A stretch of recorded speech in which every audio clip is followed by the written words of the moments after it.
Hello दोस्तों, नमस्ते। आज की कहानी है बेटा हो तो ऐसा। सुबह के 4 बज रहे थे। सर्दी का मौसम था।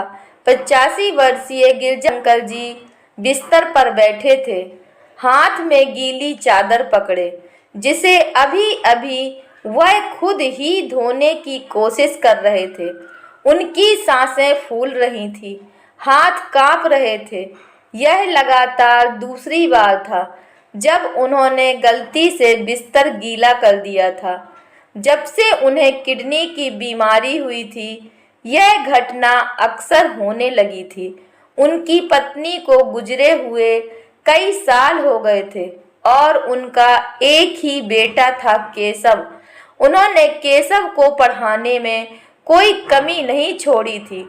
उसकी परवरिश भी उसकी माँ ने बहुत अच्छे ढंग से की थी। वे पुलिस विभाग में कार्यरत थे। उनकी तनख्वाह भी इतनी ज़्यादा नहीं थी, फिर भी उन्होंने अपने बेटे को किसी भी प्रकार की कमी महसूस नहीं होने दी थी।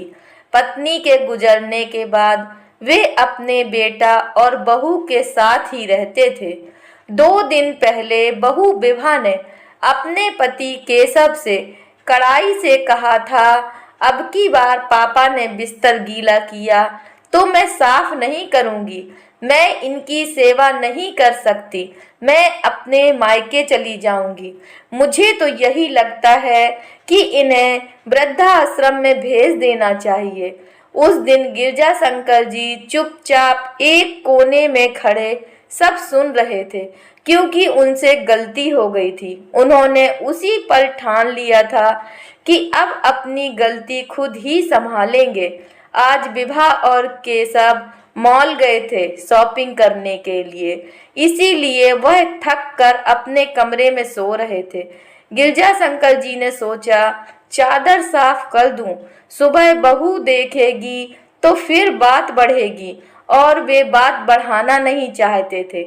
इसीलिए उन्होंने खुद ही चादर धोने की सोची, लेकिन चादर भारी थी, हाथों में जान नहीं थी।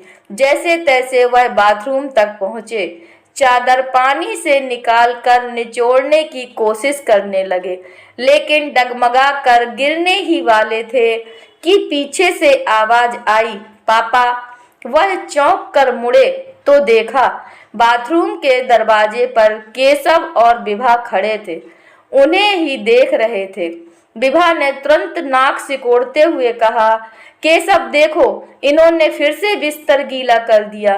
मैं तुमसे पहले ही कहा था कि इन्हें वृद्धा आश्रम में छोड़ देना चाहिए। कितनी बदबू आ रही है। अब इन्हें अस्पताल में ही रखवाना पड़ेगा और अस्पताल में पैसा भी भरना पड़ेगा। केशव ने विभा की बात पूरी भी नहीं होने दी और धीरे से बोला, विभा, तुम अगर पापा की सेवा नहीं कर सकती तो अपने मायके जा सकती हो, लेकिन मेरे पिता इसी घर में ही रहेंगे। यह घर उनका ही है। विभा हतप्रभ थी। वह कुछ कहती उससे पहले केशव ने आगे कहा, तुम्हें याद है जब तुम्हारा भाई तुम्हें लेने आया था और तुम्हारे भाई को बुखार आ गया था, तब माँ ने रात भर जाग कर उसकी सेवा की थी और तुमसे कह दिया था कि तुम जाकर सो जाओ, और तुम मेरे पिता के लिए ऐसी बात कर रही हो। ये वही पिता हैं जिन्होंने मेरे बचपन में मेरी हर गलती पर सिर्फ मुस्कुराकर मुझे समझाया। मैंने कितना भी बड़ा नुकसान क्यों ना किया हो, मेरे पिता ने मुझे कभी डांटा तक नहीं। आज मैं जो कुछ भी हूँ अपने माता पिता की वजह से हूँ। जब मैं छोटा था तो मैंने एक बार उनकी नई यूनिफॉर्म पर टॉयलेट कर दिया था। तब उन्होंने बिना कुछ कहे उसे धोकर मुझे फिर से गोद में उठा लिया था। आज ये बूढ़े हो गए हैं, इन्हें हमारी ज़रूरत है, तो हम अपनी जिम्मेदारी से मुंह मोड़ रहे हैं। आने वाले समय में जब हमारे बच्चे हमारे साथ ऐसा करेंगे तो तुम्हें कैसा लगेगा, बताओ। विभा चुपचाप खड़ी केशव की बातें सुन रही थी। तभी केशव ने आगे बढ़कर गिरजा शंकर जी को सहारा देकर कुर्सी पर बिठाया। पापा, आप परेशान क्यों होते हैं? चलिए, ठंड लग जाएगी, मैं आपके लिए चाय बनाता हूँ। केशव ने अपने पिता के बेड पर नई चादर बिछाई, अपने पिता के कपड़े बदले और उन्हें चाय पिलाने लगा। गिरजाशंकर जी के कपकपाते हाथ केशव के सिर पर आशीर्वाद के लिए उठे। उनकी आंखों से आंसू बह निकले, जिन्हें वह अपनी धोती के कोनों से पोंछने लगे। दरवाजे पर खड़ी विभा यह सब देख रही थी। उसके मन में पश्चाताप का तूफान उठ रहा था। आंसू उसकी आंखों से भी बह निकले। वह सोचने लगी कि अगर मेरे ससुर जी की जगह मेरे अपने पिता होते तो क्या मैं उन्हें भी वृद्धाश्रम में भेजने की बात करती। कभी उस आवाज सुनाई दी।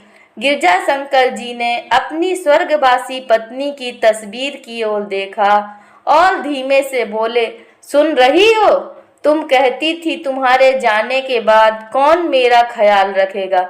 देखा हमारा केशव मेरा कितना ख्याल रख रहा है, तुम्हारी बातें सच कर रहा है।